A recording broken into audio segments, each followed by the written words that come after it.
can't do anything about it. Let's see if it comes on.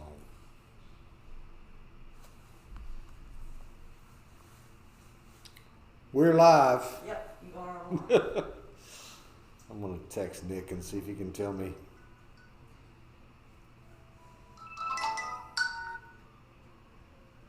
You're live and taking the call. This is Mark. That's It delayed. is. Huh? Yes. It's delayed because he's on the phone. And it didn't show him Maybe on we'll the check the phone. breaker. Oh yes, sir. We have a group forum that'll be from 6:30 to 8. Yes, sir. Yes, sir. Certainly. You're very welcome. Bye bye.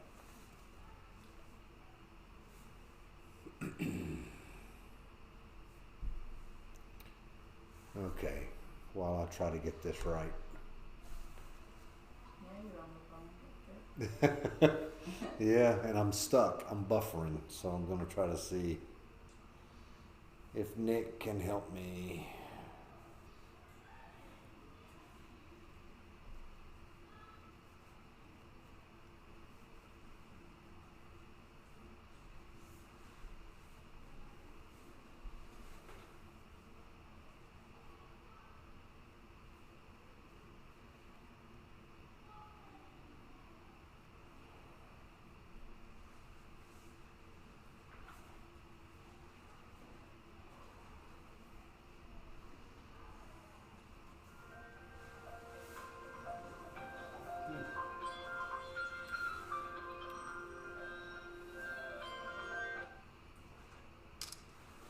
What? Hey, Marianne. We're at Bible study. We tried to call you earlier, but I guess you went somewhere or something. Okay. Yeah, we're at Bible study. You want me to have her call you after we get out, or? Alright, I can do that. Alright, yeah, I'll talk to you later. Hey, Miss Billy. Hey, Billy. Hey, how are you? Good. She got her coat on. That dog's always styling.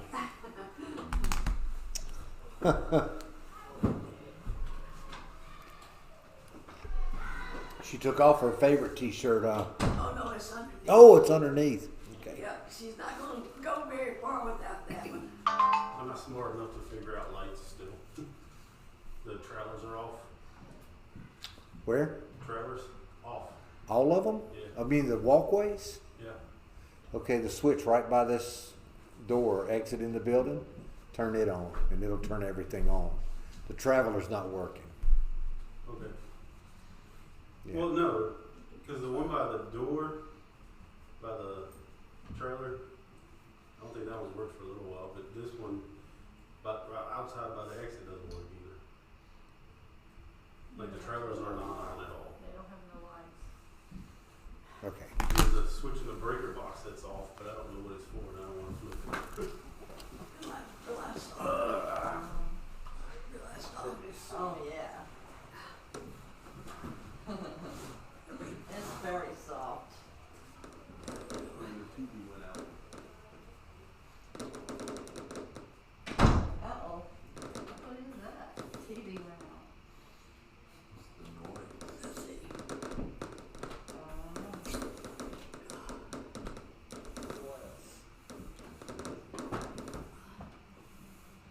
Sounds like fireworks.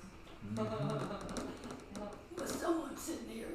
No. This, Oh, okay. it was him. Oh, he was sitting there? Yeah, but he can Oh, Matt. No, he can move. Yeah, yeah, it was I'm Matt. sure he You're can good. You move. can hide out. I'm sure it'll be fine.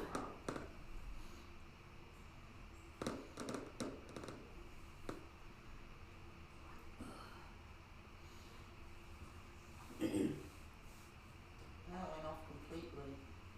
Oh, it's back on.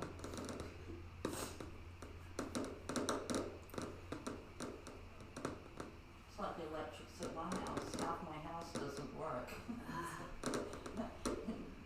It started going when it would rain, like half the downstairs lights would not work. And then it would dry up and they'd come back on. Well, this last time they never came back on.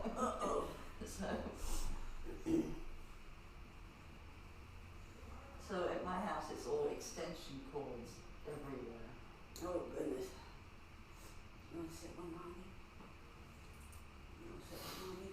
My coat. Mm-hmm. What? You want to sit on your blanket? Mm-hmm. You want to sit on your blanket? Hey, does somebody have a car out here that's parked on this side? It looks like it might have a light on still, an interior light. I have a van. What color? What's It's it a look dark like? one. Oh no, it's not mine. It says TX something on the front of the license plate. Harris has a dark car. Let me see if that's his. Yeah. Can't miss mine. Big old van. Hold on. There we go. Now. Now you got your blanket. Now you got your blanket.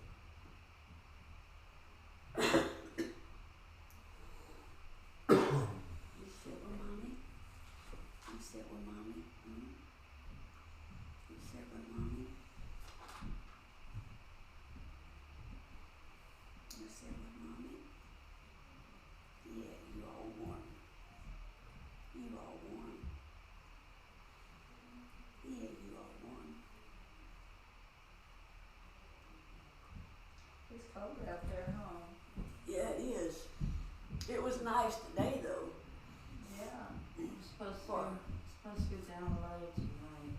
Yeah. Let's see.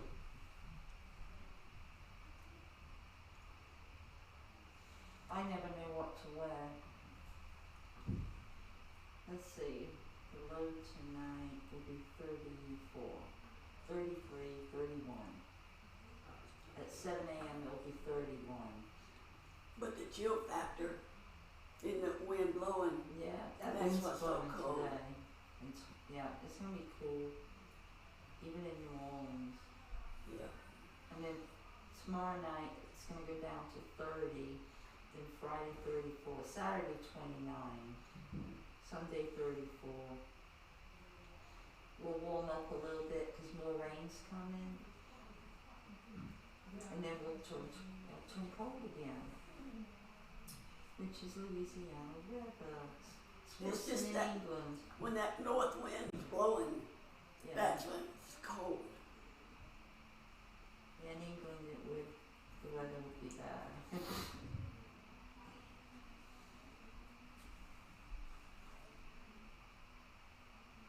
You being so good. You being so good.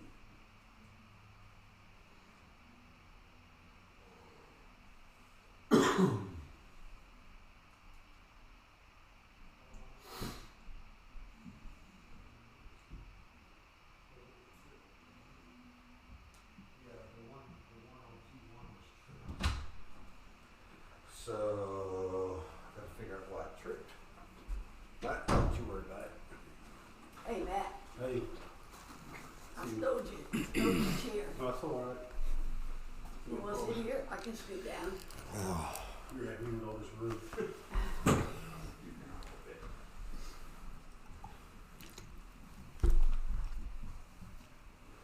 Okay.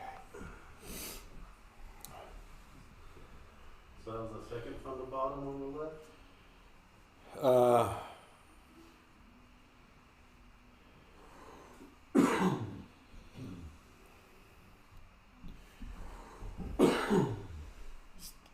There's two 60 amp breakers in there. The one at the top controls T1. The one at the bottom is T2. I don't remember its location. Okay, So, I'll learn something. all right. Okay. Go get that working. One problem solved for a little while. I gotta get that working again. It's working. So For we're the TV. Oh, what happened there? You don't know, it Started just, popping. yeah, it started popping. Fireworks. And it went off, then it came back on as snow. Well, where'd all the gremlins come from? All at once.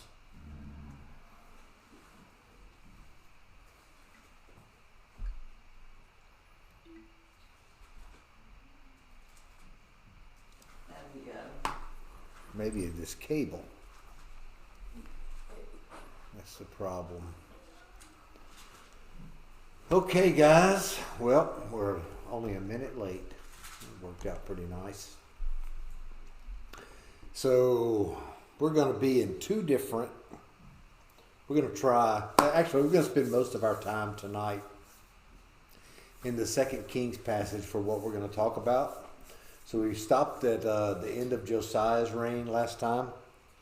As you recall, Josiah was the boy king who did much reforms, reinstated Passover, and then he got himself tangled up in a fight between the Babylonians and the Egyptians, which he was warned about doing by the prophets. They said that there's no point in any of this. God is up to other things. So don't get involved, but he got involved. And oddly enough, the story of his demise was a lot like Ahab's, which Ahab was one of the worst kings in Israel's history. And so it's kind of not coincidental. It's in a way it mirrors for Josiah just how far he had fallen in his trust of God. He was putting all his trust in foreign powers rather than God. And ultimately took his life. So now, after this happened, Where are we? we're in 2 Kings chapter 23. Okay. And we'll just start in verse 31. It says, from Megiddo, his servants carried his dead body in a chariot, brought him to Jerusalem, and he was buried in his own tomb. Then it says, then the common people took Jehoiaz, son of Josiah, anointed him, and made him king in place of his father. Hey. Sorry, it's me again. Somebody's got an SUV out there, dark, says RD King on the front. That's me. Your lights are on. Uh-huh. On the inside, you're Yeah. gonna run your battery down. Just stay on for a while. Huh? Just stay on for a while. Like for 5 and 10 minutes? Huh. Okay. I don't know why. Me either, that's weird. It is. Okay, thanks. Thanks. So the people of the land is what the common people is right there. And this is the second time that they've taken control of what is happening in Jerusalem and with really the royal family, okay? I still don't know where we are. Okay, so try 2 Kings. Chapter 23, I got that, but verse 31. that's Jehoiaz like pages past. was 23 years old when he became king. Okay, Jehoiaz. But that's not what he's reading. Yeah, he wasn't reading that though, that's why she was confused. Okay, well I said verse 30. Okay. Okay, so and the reason why I'm referring to verse 30, That makes sense. okay, is because this is the second time that the common people or the people of the land have taken control over the succession of power from one person to the other. In both times there was an assassination involved. And it left enough confusion in the royal household among the elites that they were able to do this, and nobody really ever challenged it. Okay? Why is that significant? We're going to see as we move through this that it's the people of the land that are ultimately left behind when the exiles occur.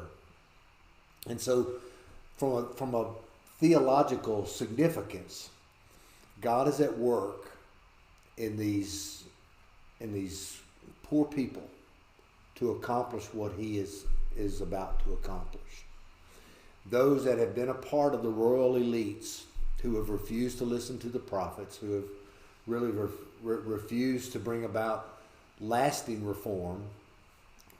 You remember, one king would reform, and then the next one would come along and would do the exact opposite.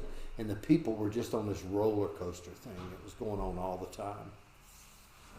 So we see them taking an initiative, and in the end, what we'll see is that they're left with the very land of the promise, and everyone else is carried into exile. All right, so Jehoiaz is made king by the people of the land. Jehoiaz was not the oldest son of Josiah. He was the middle son. Okay, so in verse 31, Jehoiaz was 23 years old when he became king, and he reigned for 3 whopping months.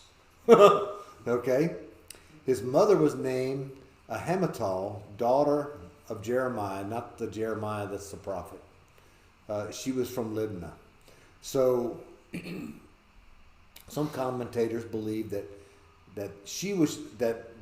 Jehoiaz was chosen because his mother was from a people that carried some influence, okay, or at least would not upset the apple cart, whereas the other mothers, let's just say they were more political. But usually when the mother is named, it means that the son is behaving well, okay? But now we've reached a point where not even the mother being mentioned has much to do with how it goes for the son. Things have gotten so bad in Judah that every king that comes along from here to the end is bad, and not even the mother's influence has any say or upon the behavior of the king. So it said he did what was evil in the Lord's sight, just as his ancestors had done. Pharaoh Necho imprisoned him at Riblah in the land of Hamath to keep him from reigning in Jerusalem. So Josiah had joined up with the Egyptians to fight the Babylonians and had been killed. The people of the land appointed this son, who they believed would be more friendly to the Babylonians, okay? But Pharaoh really has control over Judah at this point. He's a vassal state. Egypt is under the control of Babylon, but they're rebelling. Judah was really under the control of Egypt, all right? So what happens here is they choose this middle son that's really not going to cause any trouble between the Egyptians and the Babylonians, but the Pharaoh doesn't like that. He wants somebody that's on his side, okay? So he goes in and he imprisons, the names start swimming around in my head, Jehoiaz at Riblah in the land of Hamath to keep him from reigning in Jerusalem, and imposed on the land a fine of 7,500 pounds of silver and 75 pounds of gold. All right, then Pharaoh, so he fines the people. He needs gold and silver, so he just kind of basically passes a tax or places a tax upon them. So Pharaoh Necho made Eliakim, son of Josiah, king in place of his father Josiah, and changed Eliakim's name to Jehoiakim. All right? So this is the older son that's been named king and placed there by a foreign king. The people didn't choose this king for him. Pharaoh chooses him because he believes that he's going to be friendly. All right? So, but Necho took Jehoiaz and went to Egypt, and he died there. All right? So, Jehoiaz is dead. So, Jehoiakim, the new son that's in charge. All All right, so this is something else that's significant. Pharaoh changes his name from Eliakim to Jehoiakim. Okay, Eliakim means God is powerful, Yahweh is powerful, and Jehoiakim means that God is powerful. So it means the same thing to the people, but for another person to change the name of another meant that they had power over them. Okay, so that's the significance of that. It has no other significance other than that. So Jehoiakim gave the silver and the gold to Pharaoh, but at Pharaoh's command, he taxed the land to give it. All right? So they weren't doing this at the direction of their own king. They were doing it at the direction of a foreign king. He exacted the silver and gold from the common people, each according to his assessment, to give it to Pharaoh Necho. So the point of that whole discourse is to let us know that the kings in Judah have lost control. For all practical purposes, this is not their land anymore. It belongs to Pharaoh, okay, which is going to cause them problems because the pharaohs keep rebelling against Babylon, and eventually Judah pays the price. But all of this is part of God's plan. Okay. The prophets keep warning of it, and in a minute we'll see a summary statement that will kind of bring all this together. So Jehoiakim was 25 years old when he became king, and he reigned for 11 years. So his brother, 3 months, he reigned 11 years. His mother's name was Zebedah, a daughter of Pedaiah, and she was from Rumah. Okay, so where she's from is also friendly to Egypt. So there's kind of this alliance thing that the Pharaoh's got going on. But it says he did what was evil in the Lord's sight, just as his ancestors had done. All right. So really it's a foreign puppet that's set up, and so now he's under the control of Pharaoh. All right. During Jehoiakim's reign, Nebuchadnezzar of Babylon attacked. Jehoiakim became his vassal for 3 years. All right, so what happened here was that Nebuchadnezzar was able to beat back the Egyptians and took control. And so, in a real sense, Nebuchadnezzar cut out the middleman, Egypt, who was becoming quite weak by this time, and just took over Judah for himself. Jehoiakim was made a vassal for 3 years, okay, but then he turned and rebelled against Nebuchadnezzar. Nebuchadnezzar was having his own problems north of Judah, and so Jehoiakim saw it as an opportunity and to take advantage and kind of gain their independence. But it says in verse 2, the Lord sent Chaldean, Aramaean, Moabite, and Ammonite raiders against Jehoiakim. He sent them against Judah to destroy it, according to the word of the Lord he had spoken through his servants, the prophets. So there's places in Daniel and Jeremiah that spoke that this would happen. And even as far back as Moses said that foreigners were going to come against you and it was going to be your downfall. Indeed, this happened to Judah at the Lord's command to remove them from his presence or to remove him from his sight. So the writer's reminding us and letting us know God is in the background. God is controlling all of this. He's orchestrating all of this. And the reason why is that these people that he had promised this land to had become utterly reprobate when it came to their devotion to him and to their worship of him. And this had been going on for literally centuries. And if you go back, if you've been in the class long enough to go all the way back to the divided kingdom, and even to David's time, but what God had done over and over again was give opportunity after opportunity after opportunity. to completely repent of their worship of idols and return to him. He had sent them kings that had brought reforms. He had sent prophets that had spoke to this. He had people of the land. So there was a kind of a groundswell movement from the bottom up to do this, but it never did take root. Okay, there was always a conscious objection to their life with God, and so he finally has enough.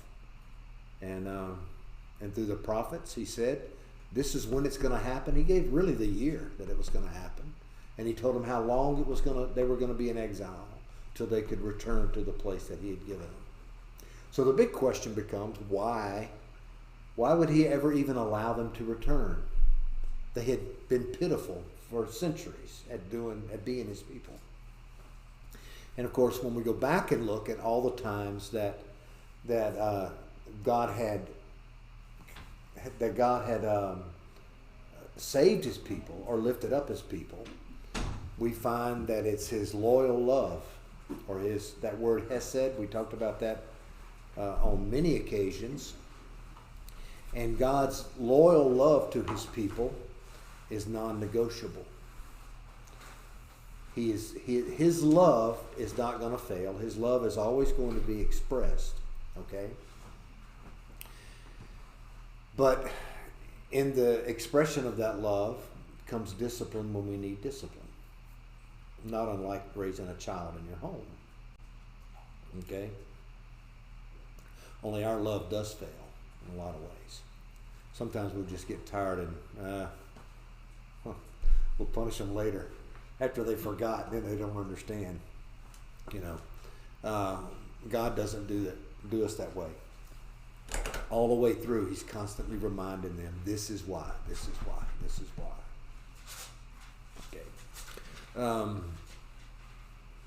So the Lord did it. Indeed, this happened in Judah at the Lord's command to remove them from his presence. And then he says, it was because of the sins of Manasseh, according to all he had done, and also because of all the innocent blood he had shed. He had filled Jerusalem with innocent blood, and the Lord was not willing to forgive. Well, that's a line that you don't really want to read out loud very often. The Lord was not willing to forgive. So you remember Manasseh? Anything about your memory of Manasseh stand out? He burned his own children on an altar to Moloch. Okay. So when he talks of the blood that he spilt, this was blood. This was sacrificial blood. Okay, human sacrificial blood that he was spilling. And so the writers reminded us when Israel reached that low, okay, there was really no return. There was little hiccups of Josiah and others that were going to try to do right. In fact, Manasseh himself ended his kingship trying to honor God. Okay, but the damage that he did in the way that he had chosen to behave before God had taken root, and there was no way he was ever going to be forgiven for it. So even though, and this is important, even though he ended his kingship kind of on a high note comparatively to what he had before, it says here the Lord was not willing to forgive what he had done before. So we can't work our way out of it. That's what this message says. When God forgives, it is because he's chosen to forgive. Okay. So when we claim forgiveness, God chose to forgive us through the blood of his Son. And when we accept that, then there is no doubt of our forgiveness. The blood is the covenant. The covenant cannot be broken. See? That becomes very important. Promises matter to God, and his promises matter most of all. The other thing about the innocent blood is that when God begins his whole system of coming to him and being cleansed, he reminds the people in Deuteronomy that life is in the blood. Okay, so this wasn't just an exercise in blood sacrifice. when God asked for the blood of an animal, what he was asking for was an acknowledgement that life had to be given in order to make this right. And he never asked for anyone's blood. He asked for a substitutionary offering. So it would be a bull, a goat, a lamb, a bird, whatever it was, you know. Yeah. And so it was always a substitutionary thing. We are always allowed before God for a substitute to stand between us and him as he declares us to be right. Okay? So Jesus becomes that substitute for us. All right, that's a substitutionary atonement, if you've ever heard that idea. So Jesus becomes that for us, and he does it as a means of spilling his blood, but it's certainly not an animal's blood, and it's not just the blood of a man, but it's the blood of the God-man, the one that's come in the perfect image of God, the one who lived the life of God among us. Yeah, see? So all of this, when that is adulterated, like Manasseh did, then you kind of begin to understand that if God is offering total forgiveness through the blood of his son, and then someone comes along and just totally adulterates the whole process by offering the blood of his own infant child, you can see where God would have no room for forgiveness. We can't just look at God and say, well, that's unfair. No, indeed. Manasseh broke everything when he did that. He broke worship. He broke the meaning of what God was doing with blood. He just totally destroyed it. And so this was the result. Then it says, the rest of the events of Jehoiakim's reign, along with his accomplishments, are written in the historical records of Judah's kings. Jehoiakim rested with his ancestors, and his son Jehoiachin became king in his place. All right, so this is Josiah's grandson, and so now we've gone through two of Josiah's sons. He has three. All right. Now the king of Egypt did not march out of his land again, for the king of Babylon took everything that had belonged to the king of Egypt, from the brook of Egypt to the Euphrates River. So basically, from the Gaza Strip, everybody's kind of got a modern idea in their head about where that is. Through Iraq. Yes, right. Yeah. All of that had belonged to Egypt, and all of that had one time been a part of Israel. Okay. So yeah, big section of the land. They call it the Levant in the middle section, and then the northern part. You probably remember it being called the Fertile Crescent in school. You know, they called that whole area there.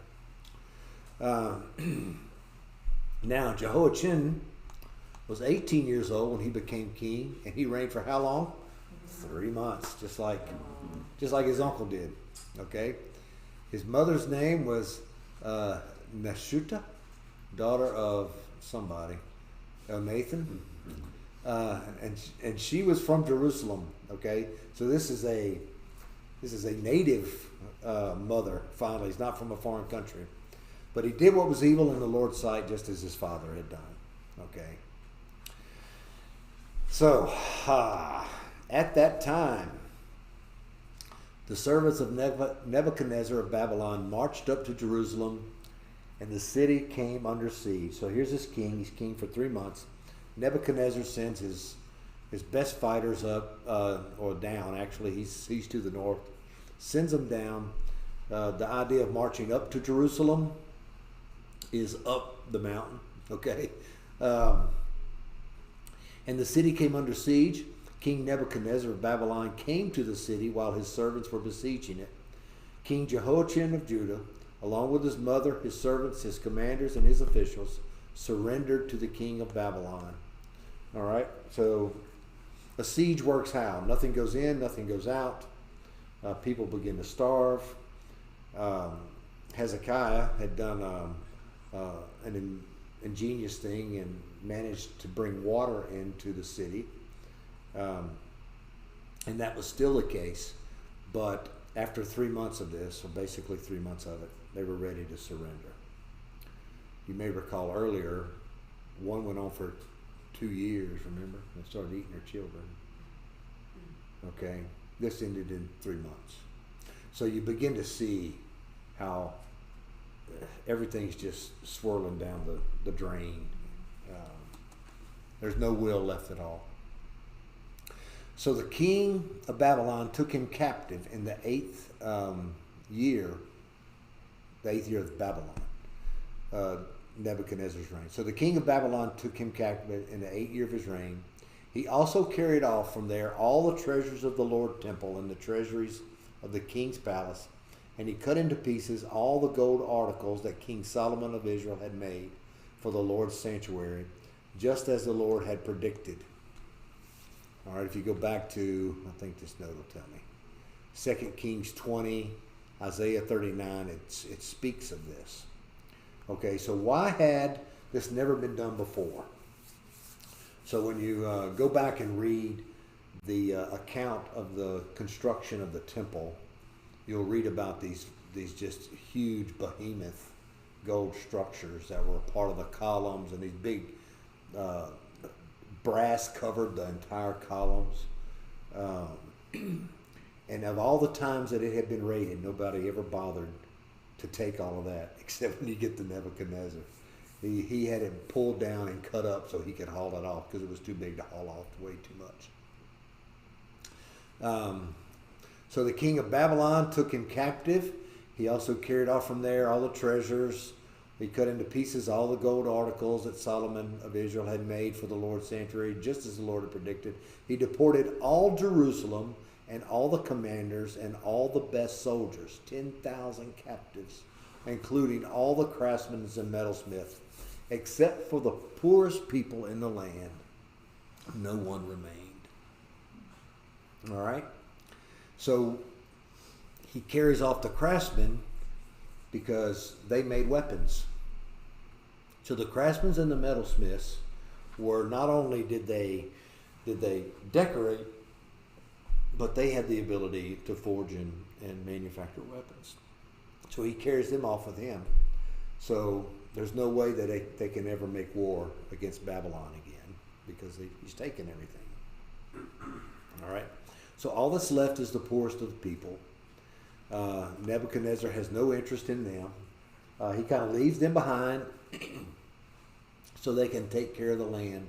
It doesn't go completely wild as he moves everybody off. As you'll recall, one of the things that you read about in the prophets, he moves other people in. Okay, so this geographic movement of people was designed. Yeah, it was designed to make everybody foreigners. Okay, so they were better able to be controlled.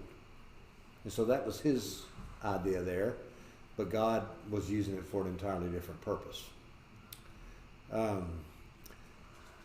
Nebuchadnezzar deported Jehoiachin to Babylon. He took the king's mother, the king's wives, his officials, and the leading men of the land into exile from Jerusalem to Babylon. The king of Babylon brought captive into Babylon all 7,000 of the best soldiers and 1,000 craftsmen and metalsmiths, all strong and fit for war. And the king of Babylon made Mattaniah, is that it? Yeah.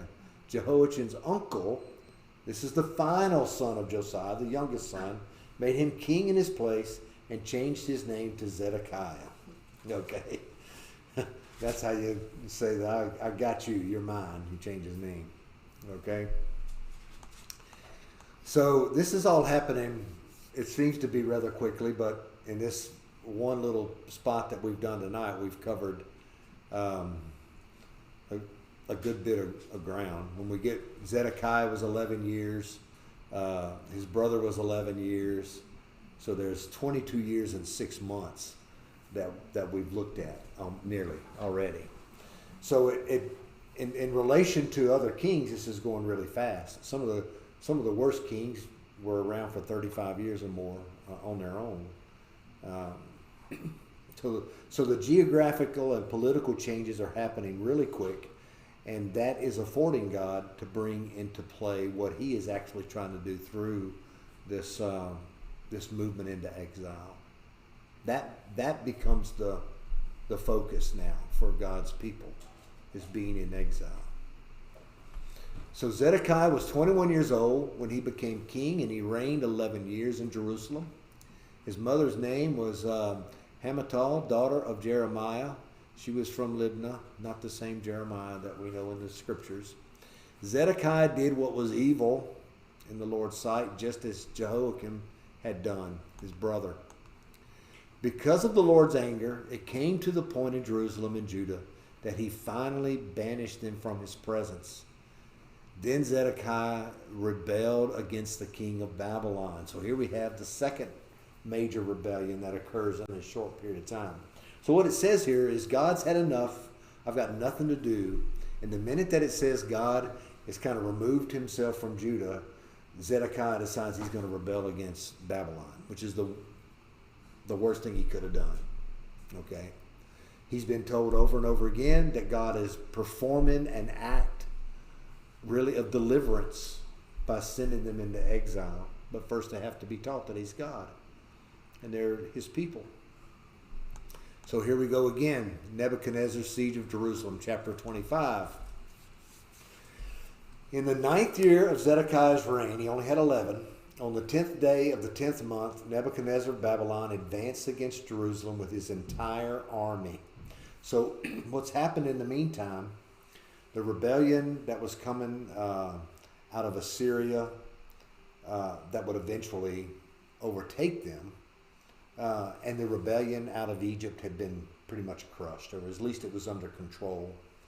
And so now Nebuchadnezzar felt free to send his whole army to take care of the problem that he was having in Judah. They laid siege to the city and built a siege wall against it all around.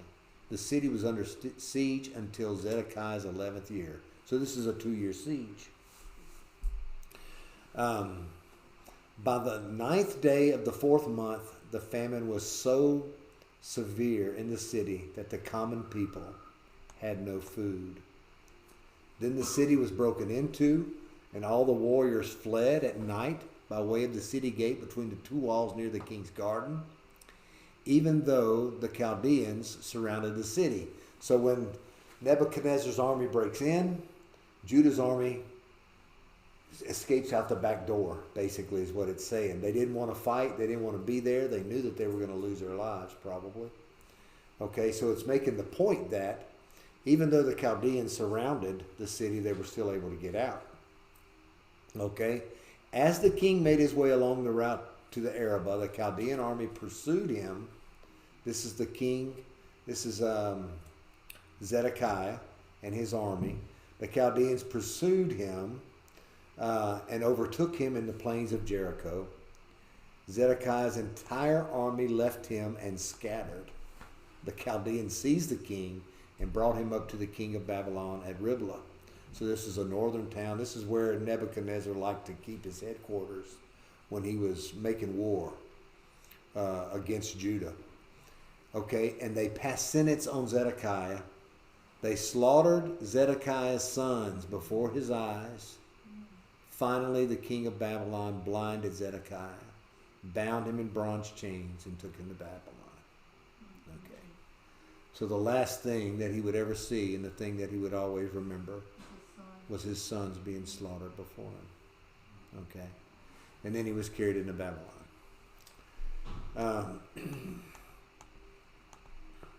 On the 7th day of the 5th month, which was the 19th year of Nebuchadnezzar, man, I can't say it. I get tongue-tied. Nebuzaradan? Yeah, that'll work. The captain of the guards, a servant of the king of Babylon, entered Jerusalem. So this is the captain of Nebuchadnezzar's army. He burned the Lord's temple. He burned the king's palace and all the houses of Jerusalem. He burned down all the great houses. The whole Chaldean army, with the captain of the guards, tore down the walls surrounding Jerusalem. You got to think about this for a minute. How thick these walls were. Some accounts 15 feet thick. And how did they burn them? Because they were stone. Well, you know, the roofs were wood, and the door frames were wood, and some of the supports that would hold the stones, they were set on fire, and it would just all collapse, you know, on itself. So they tore down the walls. Old Captain Ian there, the captain of the guards, deported the rest of the people who remained in the city. The deserters who had defected to the king of Babylon, okay? So he deported those who had been loyal to Nebuchadnezzar and the rest of the population. But the captain of the guards left some of the poorest people of the land to be the vine dressers and farmers. Okay. This made me think of Jesus' Beatitudes, the Sermon on the Mount. And I you go back and you look. Blessed are those who are poor. Okay. For they will what? Inherit the earth. For they will inherit the earth. Okay, so could Jesus have been referring back to this event, okay, where he's reminding them that even at the lowest point of what now is Israel's history, who was blessed? The poorest people, okay, were blessed with the earth. Now, it also says poor in spirit, okay? So connected to this whole thing is blessed are those who become downtrodden, who become abused, who become used by those in authority, who the spirit within them is utterly crushed, because God is going to provide a way where no one else may have had a way. And that's what he does here. The people of the land who had been faithful to God in the sense where when the political climate was unsettled and really out of control, they would step in and take control over who was going to be king. And for a while there, kind of kept things rolling along. So I don't know if the two are tied together or not, but it made me think about it. Okay, the Chaldeans broke into pieces the bronze pillars of the Lord's temple, the water carts, the bronze basin. You remember the sea, this big bronze thing that they would wash in to purify themselves. I don't even remember how far apart it was, but it was huge, like 15 yards wide or something. It's huge. Which was in the Lord's temple, and they carried the bronze to Babylon. They also took pots, shovels, wicks, trimmers, dishes, all the bronze articles used in the priest's service. The captain of the guards took away the fire pans and the sprinkling basins, whatever was gold or silver. So basically, I mean, the temple's just demolished. There's nothing left that even would resemble a temple at this point. Interesting, isn't it? What did God say about the temple when Solomon was dedicating the temple? God said, this place is too small for me, but I'll let my name, and that's where my name will be. But when he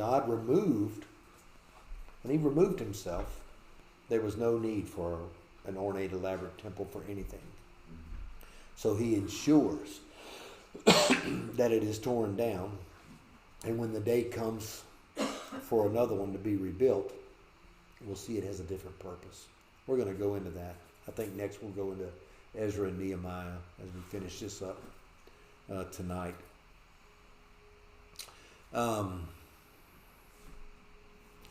As for the two pillars, the one basin, and the water carts that Solomon had made for the Lord's temple, the weight of all the bronze of all these articles was beyond measure. One pillar was 27 feet tall and had a bronze capital on top of it. The capital encircled it by a grating of pomegranates of bronze, stood 5 feet high. The second pillar was the same, with its own grating. So it's just describing just a massive amount of bronze. Okay.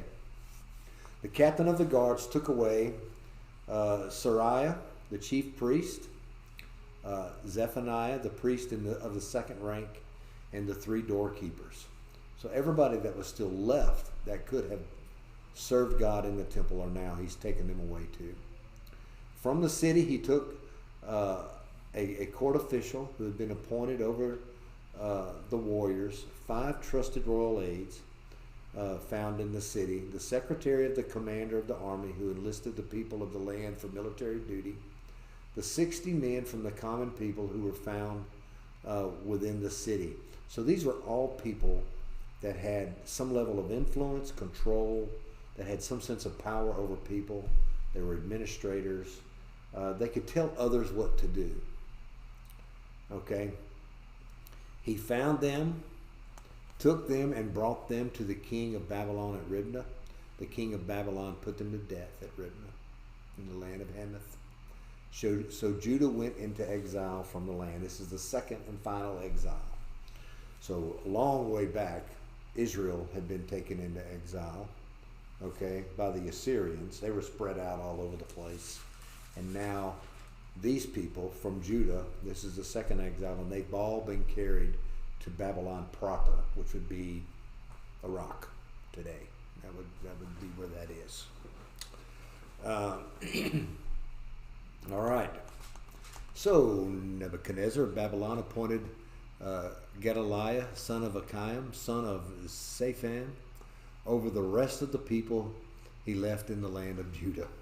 So this guy gets to be governor over all the poor folks that nobody wants. That's basically it. What's that? In a burned down town. Yeah, yeah. There's not a lot of reason to hang around. So, and this is remarkable. So you go through the golden age of David and Solomon. It's called the golden age of Israel. And the temple's built, and it's built for the sole purpose of meeting God in worship. That's what it's there for. And then you look at this picture where nothing is left of the temple, nothing's even left of a people. Everything is just brought to ruin. And you begin to wonder, how can God ever make this story end in the way that he began it? Surely God wasn't wrong at the beginning. There's got to be a way for this to come through at the end where it's at least got to be the same or better. Or he looks like he's not a very good God. I mean, he's not even good at being God. And so we find in the prophets, he begins to prepare the people for a different idea about what it means to be a temple, a different idea about what it means to be a priest, a different idea about what it would mean to have someone come and lead them as a king. And he takes his 75 years where they're in this place of exile, and he has to begin to reshape their whole thinking so that in the end it is all better. It's even something no one could even imagine. So that when the great high priest and the great king shows up on the stage, nobody can really believe that this is what God's about. But in the end, well, until we get to the end, we don't know all that it is about. But in the meantime, we do see that it certainly is better than what was so easily torn apart as an earthly temple made with stone. How much time between David and Solomon at this point? I'd have to go back and look, but I think it's nearly 600 years. A little while. Yeah. That's another thing about this. God's in no hurry. We tend to get in a hurry because we've made such a mess of things, we want it fixed. But he's never in a real hurry because usually what the fix that's required, at least in my experience, usually the time it takes for me to mess something up with God, it takes that same amount of time to rewind and get it right. You know? Maybe that's some of what happened here, that it took so long and he kept trying to correct it, that now coming out of it is going to take a little while too. So this is all happening in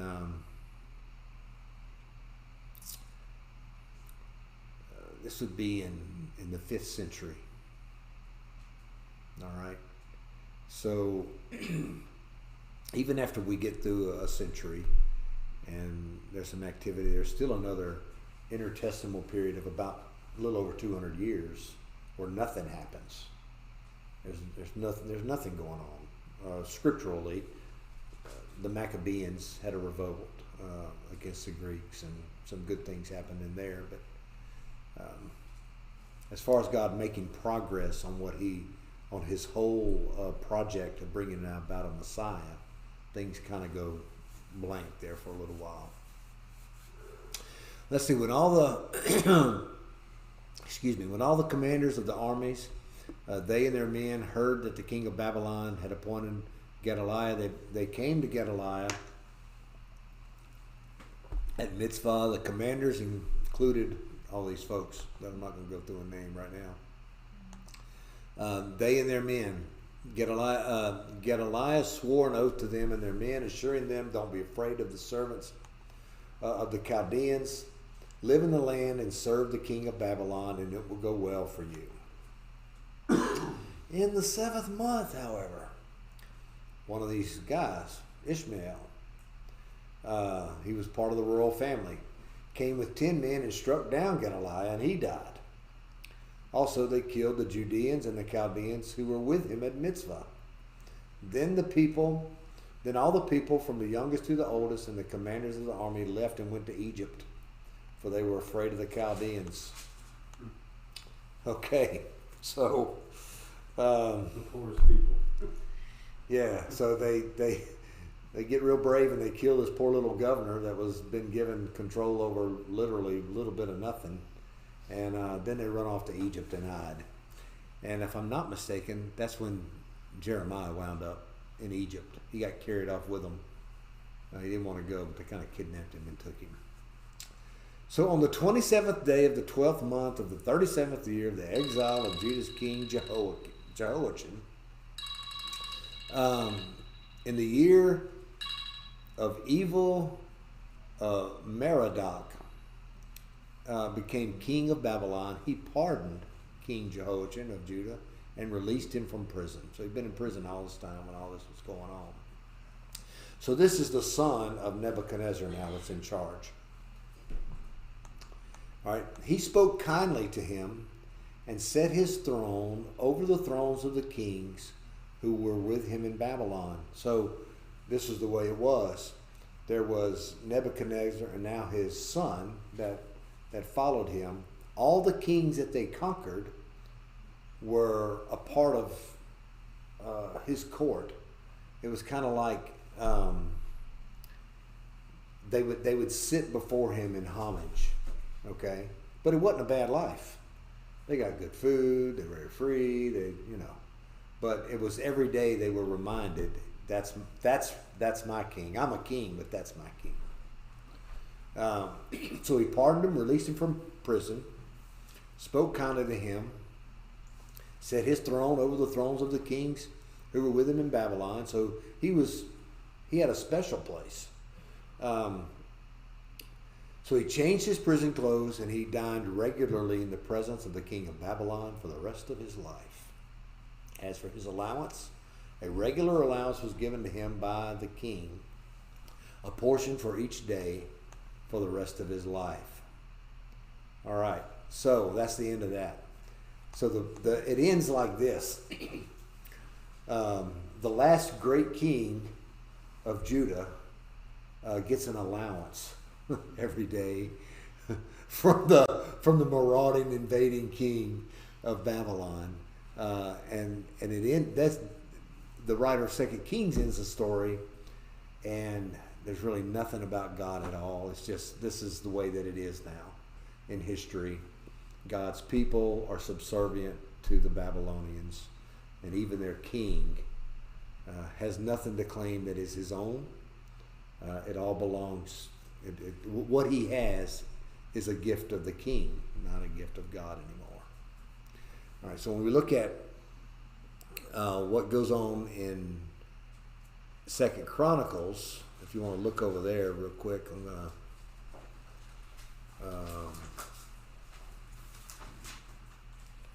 We're really going to look all the way down to the end because there's something that's interesting here that we need to look at.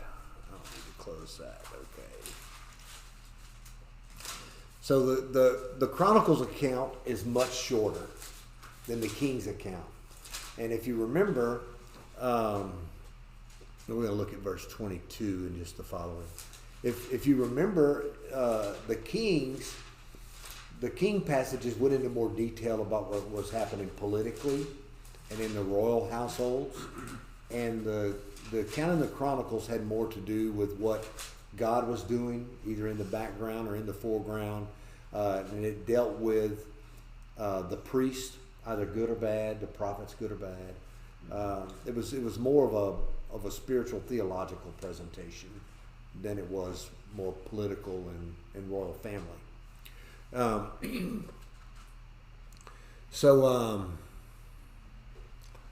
Let's see. Then in verse 22 of the last chapter, chapter 36, it says, "Now in the first year of Cyrus, king of Persia." So it's kind of like what happened? All right. So nearly 70 years has passed between verses 21 and 22. So this is what happened. They're carried into exile. You may recall one of the passages in Jeremiah. Jeremiah's instructing them, when you go there, build houses, marry, have families, plant your crops. This is going to be your home, you know. This is where God is going to do his work in you for the next 75 years. So get comfortable. And obviously they do, because we get to chapter 22. During this period of time, the Persians have come in and conquered Babylon. And so everything that had belonged to Babylon now belonged to Persia. And their thinking, their way of doing things was totally different from Babylon. Their thinking was, well, let's have people happy in their own land. Okay?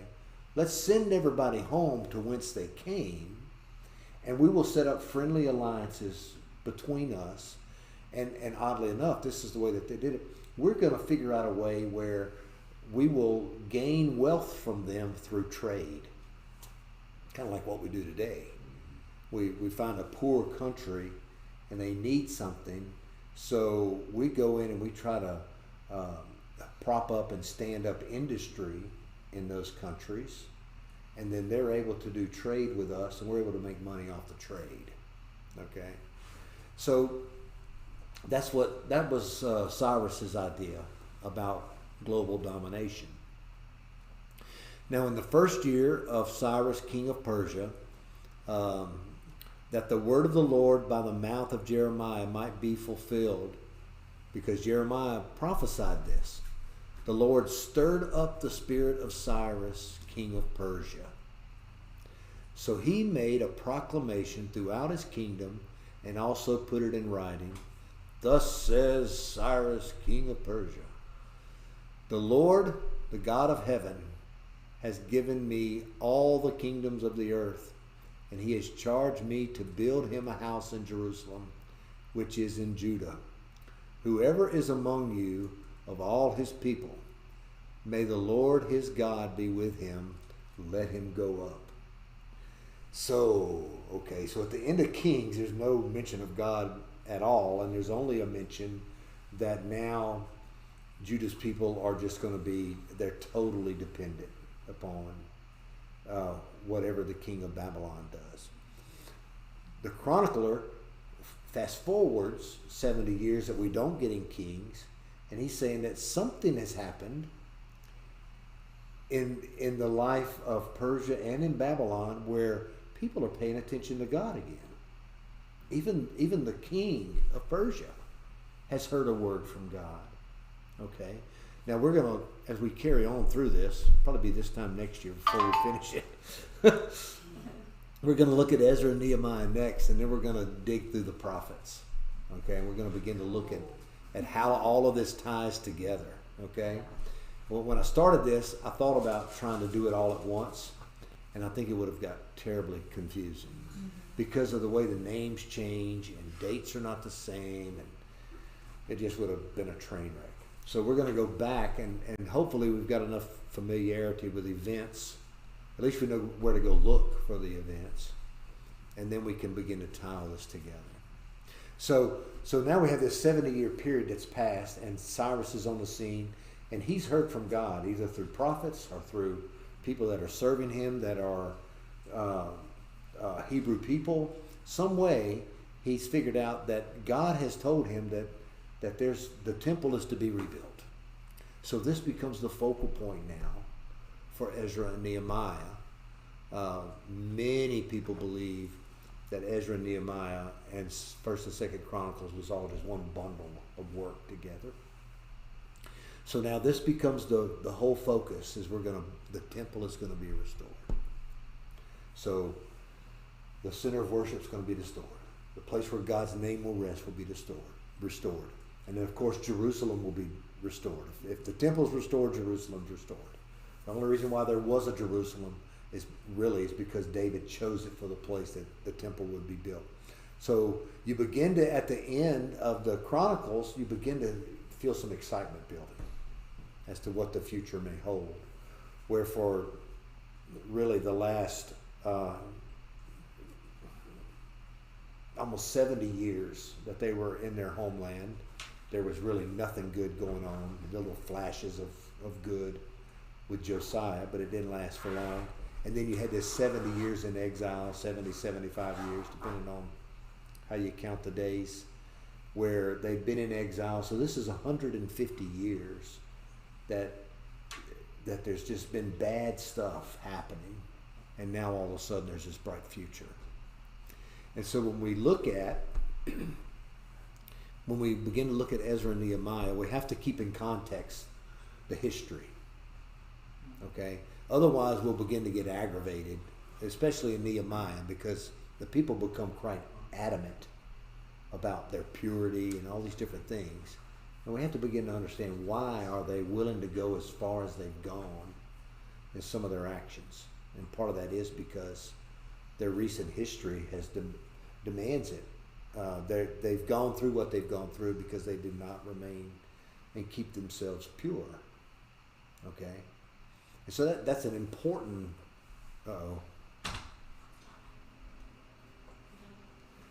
It's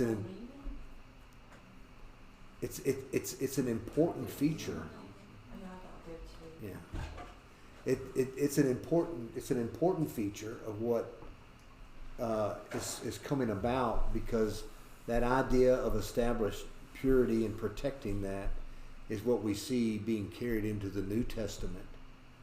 Okay, and through that whole period where we must remain pure, we must follow the law to its perfect degree so that we're pure before God. And all this begin to build so that we find what we find in the New Testament when Jesus comes, that the idea of their ability to just remain, to do certain things is more important than anything God is wanting to do. And so we'll be able to see that more. We'll be able to see it more in the prophets than we will in Ezra and Nehemiah. In the resource section on the Church Center app, there's a timeline that has the kings and the prophets and all that kind of side by side. There's one also for the complete Old Testament. So you'll begin, as we go through, you can kind of see what prophets were active during the time of Ezra and Nehemiah. And so we'll use that chart as kind of our flow chart when we begin to do the prophets, which hopefully we'll get done.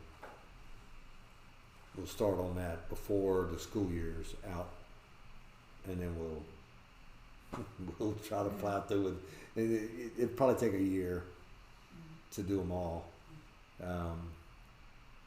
And what I think I'll do, there's a chronological order, but in each section where they're prophesying at the time of a king, we'll probably do the minor prophets first, because they're not easier.